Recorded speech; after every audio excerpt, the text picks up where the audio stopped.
تعالوا بينا بقى النهاردة نعمل القراقيش اللي بالشمر واليانسون. شكلها يجنن، ناعمة من بره وكمان مقرمشة من جوه كده وهشة، وطعمها حكاية.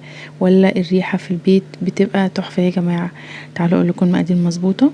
اول حاجة دي مقادير 2 كيلو دقيق، حطيت عليهم معلقتين كبار شمر، معلقتين كبار ينسون، ونص كوباية سمسم، نص كوباية نص معلقة بيكنج باودر.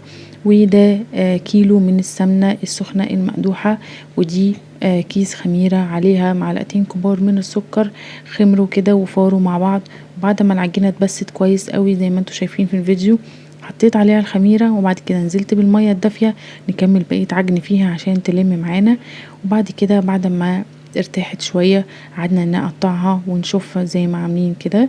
وبابا كمان كان بيساعدنا وكل اللي في البيت كان بيساعد.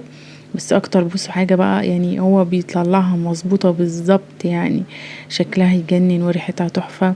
كل سنة وانتم طيبين، ويا رب يكون عيد سعيد عليكم يا رب، وفي سعادة دايما. ويا رب تكون الحلقة عجبتكم. ولو الحلقة عجبتكم وفيديوهاتي بتعجبكم تعملوا لي اشتراك وفولو، وهستناكم في فيديو جديد ان شاء الله. والسلام عليكم ورحمة الله وبركاته.